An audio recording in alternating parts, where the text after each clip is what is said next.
김무성이나 유승민이나 다 그 그분을 좋아하고 존경하다는 거는 그 믿음과 신뢰예요. 그리고 한번 약속하면 꼭 지켜요. 그런데도 거짓말 안 해요. 배신을 했잖아요. 왜 그랬을까요?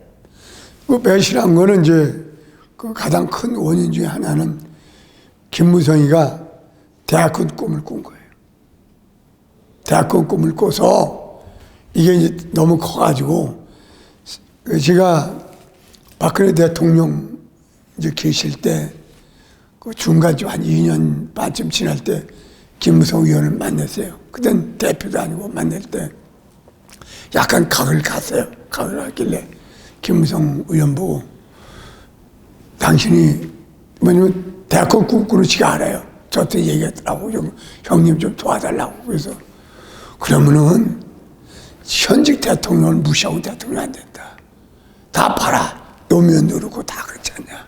그러니까 지금부터 좀 많이 꼽더라도 여성 우리 옛날 같이 모시던 분이 아니냐. 무기 탁 꿇고 시키는 대로 하라. 그러더니 뭐 여러 가지 이제 여기서 말 못할 얘기를 몇 가지를 막 푸념을 없더라고. 그래서 이제 약간 이제 좀 언쟁도 벌이고 했는데 결국은 대학원 꿈을 꿨는데 대학원 꿈을 꾸는데 이제 장애물이 박근혜 대통령이다 이렇게 생각하니까 각을 씌운 거예요. 또 유승민도 마찬가지입니다. 걔도 꿈을 꿨어요. 지금 언론은 안 났지만 가장 큰 거는 대학원 꿈을 꾸기 때문인 거예요. 내가 박근혜 대통령 발판 써서 내가 한번 대학원 꾸겠다. 유승민도 마찬가지예요. 원내대표할 때 전부 거꾸로 갔잖아요. 김무성이도 마찬가지예요. 이게 전임자를 깔아뭉개고 내가 올라서겠다 하는 그런 뜻이거든. 그게 실패한 사람이 이희창 총재입니다. 왜? 이희창 총재가 이제 김영삼 대통령 신앙당 시절인데 이희창 총재가 후보로 왔잖아요. 후보로 왔는데 그 당시에 그 이제 민정계와 민주계가 있어요. 민정계는 전두환 노태우계고 민주계는 김영삼계입니다. 그런데 한 지방에 두 가지고 산 거지. 민정계와 민주계가. 근데 이희창 총재 주변에 민정계가 많이 차지했어요. 민정계가. 사무총장을 비롯해서 몇 사람들이. 그래가지고 어떤 이유냐면 자꾸 그 당시에 이제 김영삼 대통령이 좀 실수가 있었어. 아들 문제도 뭐 여러 실수가 있어가지고 그 민정의 사람이 김영삼 대통령을 출당시켜라. 출당시켜라. 그래서 저는 사실 그 당시에는 김영삼 계였으니까 그걸 반대하고 그랬거든요. 근데 결정적 순간이 뭐냐. 구미시에 있는 국회의원이 민정계인데 군 출신이야. 거기서 이희창 총재 갈 때, 무슨 집회할 때, 김영삼 대통령 사진을 놓고 불태워버렸어. 화형식을 했어. 그럼 당시 김영삼 대통령이 가만히 있겠어요? 탈당을 했어요. 그때 누가 태어나왔어요? 총선 붙을 때 이희창, 이인재, 이한동 세 분이 붙었다가 결국은 이희창이가 됐잖아요. 그럼 이인재 어떻게 했겠어요? 탈당이 나온 거예요. 이게 절대 자기가 저 하려면 전 모르겠어요. 제가 정치생활 한 30년 했지만 전임자를 무시하고 깔아뭉개고 올라선다는 거는 옛날에 왕조 시대에 있을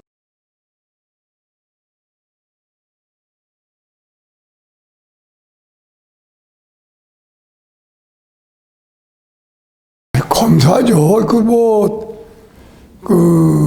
국회의원을 같이 하면서 맨날 맨날 그 백 있어야 하고 맨날 뭐 그거만 들고 다니고 옷도 뭐 변하지 없어요. 변한 게 없고 맨날 그쪽하고 머리 헤어스타일 맨날 그 스타일이고 웬만하면 좀 여자분이면 좀 화장도 하고 그럴 텐데 화장도 별로 안 하는 것 같더라고. 여기 뭐 뻘은 것도 안 바르고.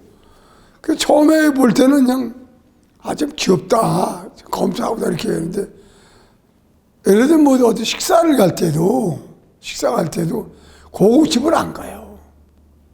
그냥 텁텁한 어떤 이제 이 밥집 같은데 여러 가지 밥집 가는 이런 데 가지 뭐 호텔 간다든가 호텔에 밥 먹은 적 한 번도 없어 갔죠. 우리 회의도 그렇고 끝에 여기 63빌딩 있어요. 여의도 63빌딩에. 거기 고깃집 있어요. 거기 가서 저 최고인들 많은 거 밥 먹고 그럴 정도 고깃집이지 뭐. 굉장히 상하는 검사예요. 검사예요. 근데 나는 참 그 탄핵 때 왜 그렇게 됐는지 난 뭐, 참 뭐, 이거 저는 다시 한번 제가 늘 얘기하는 게 이제 조 대표한테도 얘기하고 홍문정 대표도 얘기했는데 국회에서 탄핵당한 거 있잖아요. 탄핵당한 거.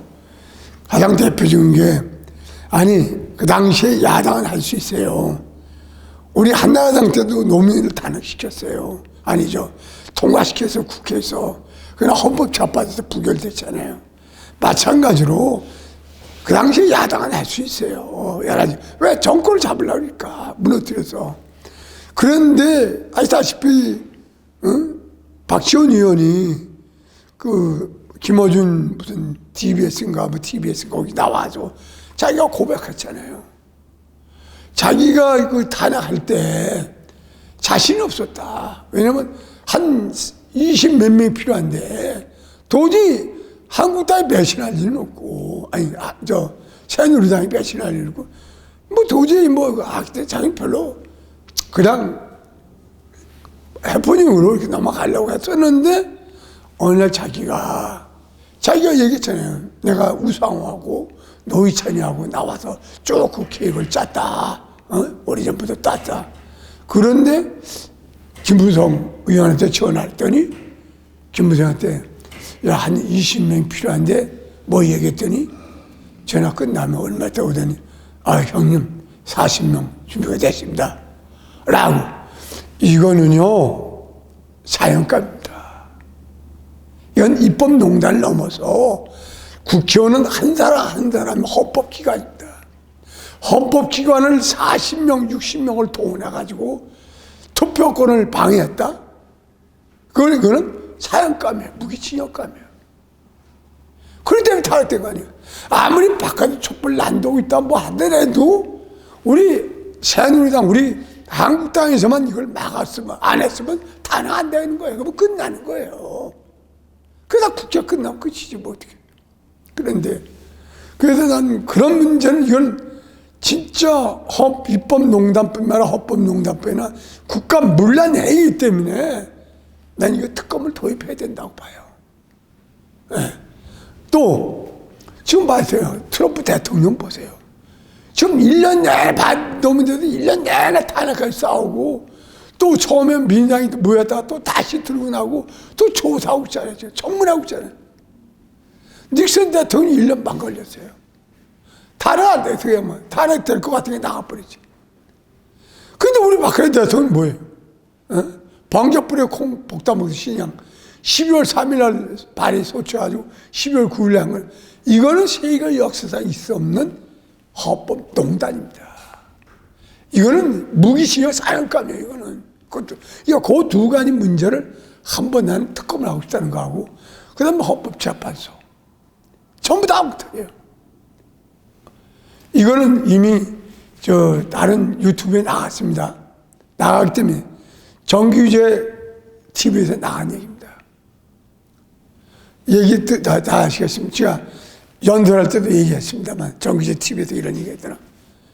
그 탄핵될 무렵에 헌법재판소의 재판관이 당시에 새누리당 고위 당직자에게 이게 얘기를 했다면서요. 박근혜 대통령한테 보고해라. 박근혜 대통령이 지금 하야하면은 우리가 하야시키면은 이 재판 없지 않냐. 아니면 우리가 만장일치 해버리겠다. 이미 그때 짠 거야. 그래서 이제 그 정규제 TV 나오면 누군지 안 돼. 그런데 이제 보고했는데 박근혜 대통령이 노했을 거다. 말 보고했더라. 왜? 박근혜 대통령이 그 말을 듣고 말 하였다. 박근혜 대통령도 짜고 쓴 국정농단에 걸리지. 그렇잖아요. 헌법재판소에서 만장일치니까 너 뭐 하야하라. 하야하면 짜고 한 거 아니에요. 그런데 박근혜 대통령은 이미 판단한 거야. 아, 내가 거기 말리 들면 안 되겠다. 그 거절했다는 거 아니에요. 근데 결과적으로는 한 달이가 두 달 있다 보니까 만장치 되더라.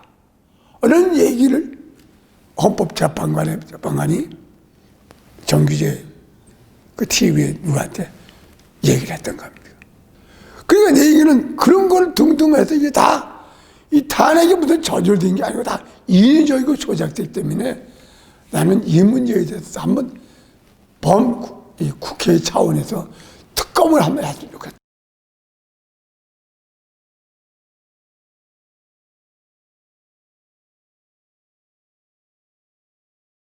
안 됩니다. 왜 안 되냐면 태도로 나오실까요? 그 판단도 있고 이제 우리 조은진 대표나 홍문재 대표 늘 편지 쓰고 뭐 얘기하는데 우리가 박근혜 대통령 메시지를 좀 기다리고 있잖아요. 저는 두 분한테도 얘기했지만 안 하신다. 왜냐하면 우선 자기가 메시지를 전달할 우치도 아니고 잘못하면 또 어떤 보수 본연의 책임을 때문에 얘기를 안 하고 어떤 상황에 가서 결정적인 상황에 대한민국 위기에 처할 때 아마 메시지 주실 거다.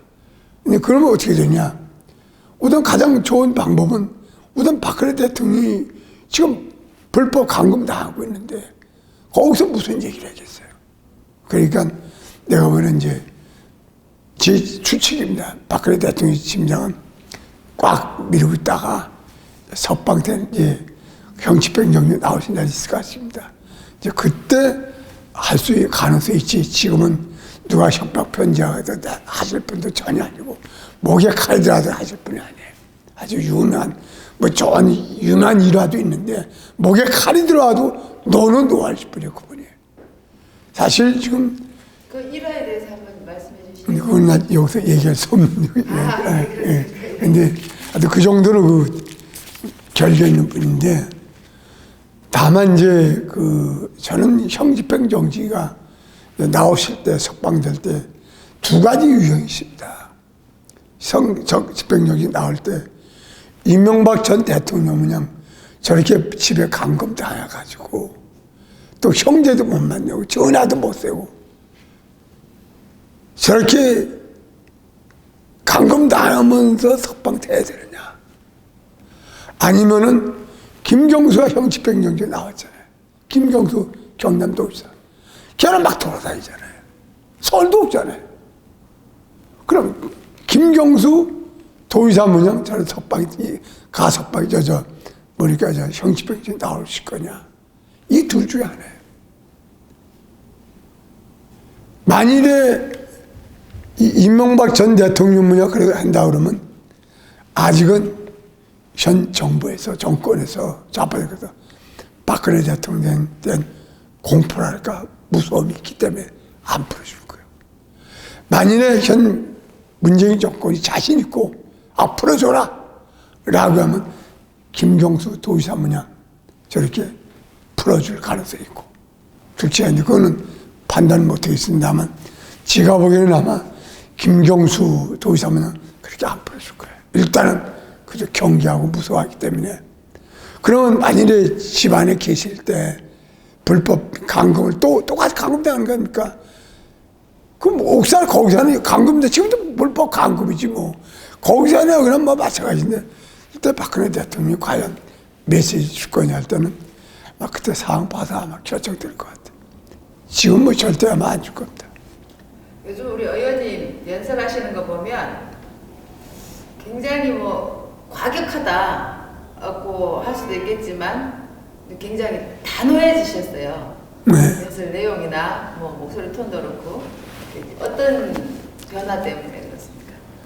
아니 어차피 뭐 솔직하니까 저도 이제 국회의원 4선 이제 16년 하고 또 공기업도 있었고 KBS도 있었고 이제 하다 보니까 나라에 많은 이제 음덕을 받은 거죠 국가로부터. 그런데 이제 요즘 와서는 이제 결기가 뭐냐면 이제 우울증 비슷하게 생기면 이제 박근혜 대통령이 된 그 자꾸 억울한 일이 자꾸 생각나고 불법 탄핵뿐만 아니라 여러 가지 뭐 죄 없는 것이 자꾸 나오고 그러니까 이제 거기다 억울함, 불만, 그거하고 아주 배신자를 그냥 쉽게 얘기해서 좀 아주 그냥 몽대으로 참 때려주고 싶은 심정, 또 거기다가 나라가 좀 우리가 지금도 저도 이제 2, 3년 있으면 80 되는 사람인데 그동안 지금 해방 전에 태어난 사람인데 얼마나 고생했어요, 지가. 그 보리고기를 막 고생해서 나라를 이렇게 해서 물론 지가 혼자 하지만 우리 시대에 다 그렇게 했잖아요. 그렇게 했는데 이 문재인 좌파 정권이 그냥 묵은 것들이고 갑자기 공산주의로 하고 이제 그냥 공산화되고 사회주가를 가니까 자연히 그냥 분노가 생기죠. 그리고 그러니까 에라이 내가 뭐 이제 뭘 하겠냐 이게 나머지 내가 살아 얼마나 되겠냐. 그러니까 그냥 악을 품고 소리 꽥꽥 지르고 하는데 이제 좀 우리 태국 혁명군들한테 좀 미안해져. 서울 악을 빡빡 써서 미안한데 악을 안 쓸 수가 없지 뭐 현재 점잖게 얘기할 수는 없잖아요. 지금. 나라가 좀 망해가는데 연설할 때는 이렇게 단호하시면 좋죠. 네, 그렇습니까? 아유 고맙습니다. 네, 우리 대통령 직원에서 그도 소위 말하는 친박이셨는데 혹시 그 당시에 최서원 씨의 존재를 알았습니까? 네? 최서원 씨, 그 일명 최순실 군의 네. 존재를 알았습니까? 몰랐어요. 잘 몰랐어요. 잘 몰랐어요. 그 당시에 기자들이 물어보더라고요. 그래서 저 최순실 아니냐고. 그 최순실 누구냐 했더니 옛날에 그 최 누구죠? 아버지 이름 그 양반은 알지 이제. 그 양반은 이름은 아직 만나본 적은 없지. 아니 전혀 생각 없다. 아이고 뭐 비서실 비서실 기자들 보면 알까 누구냐. 그때 비서실 여직원 둘이 있었거든요. 당 대표실에 여기 이제 바로 이제 당사 여의도에 거기 대표실 여직원 하나 있었고 또 저쪽 국회 여직원 두 분이 이렇게 서 있었어요. 앉아 계시고. 그 누구냐 없다는 거야. 근데 한 번도 본 적은 없어요. 근데 정윤 씨는 제가 두 번 만났어요. 박근혜 국회의원 때 그때 비서관인데 그때는 이제 비서실장이라고 하더라고. 자기가 비서실장이라고 하면서 몇 번 이제 심부름 할 때 이제 뭐 저한테 뭐 얘기도 하고 또 제가 전해주고. 근데 정윤은 봤지만 최순실은 본 적도 없고 그 집에 삼성동 집에 두 번 갔었거든요. 거기서 이제 뭐 만찬을 두 번 했는데 그때도 지금 사진 보면 기억이 안 나. 그러니까 최측근에서 대부분 아무도 그분을 아는 사람이 저기 뭐 존재를 알았다고 하는 사람은 저는 한 번도 못 봤거든요. 뭘 그래? 국정농단이다 뭐다 해서 탄핵이 될 만큼의 그렇다면 누가 알아도 알 텐데 아무도 네. 모르더라고요. 예.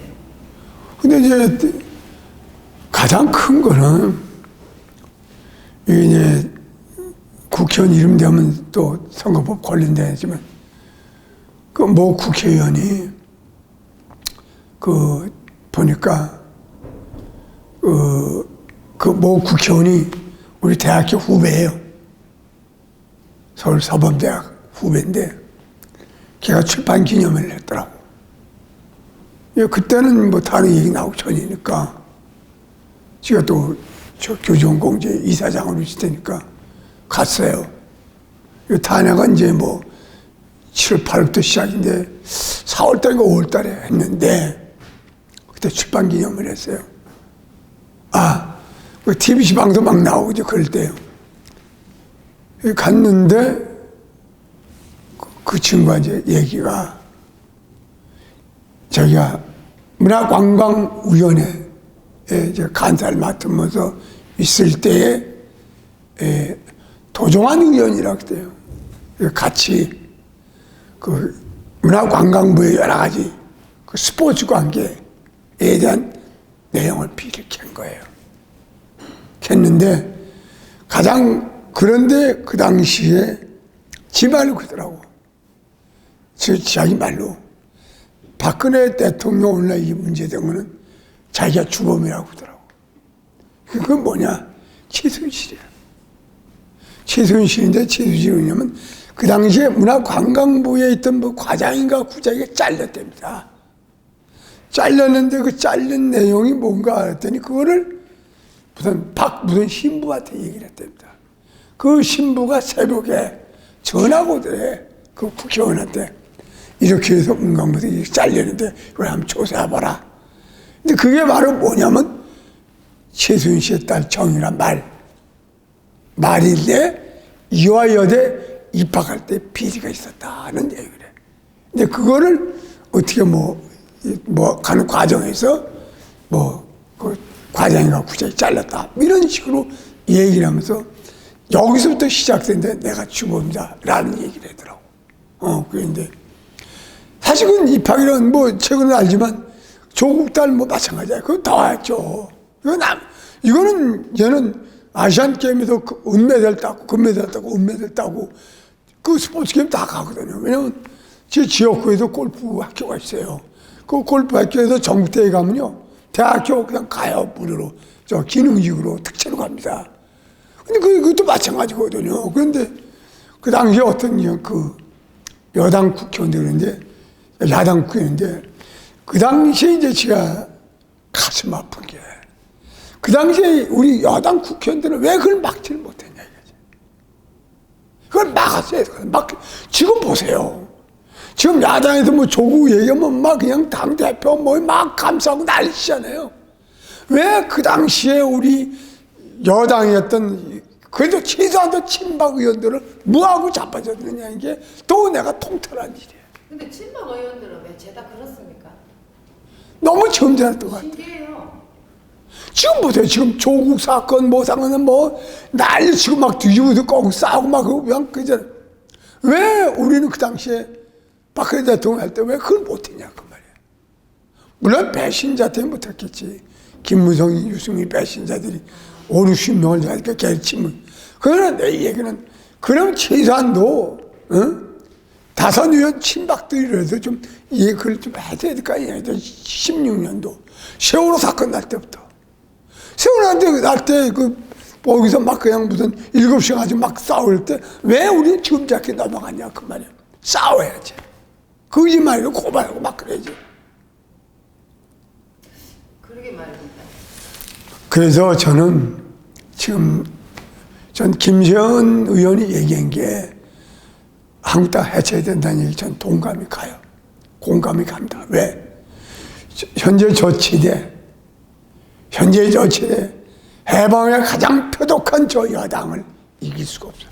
아주 표독을 넘어서 정말 뭐랄까 하여튼 무시무시한 그런 독살스러운 이 정당 이 좌파 세력과 싸우려면 저런 자세 가지고는 안 돼요. 머리 깎고 툭하면 단식 투자. 단식은 아주 유행이 돼가지고 누가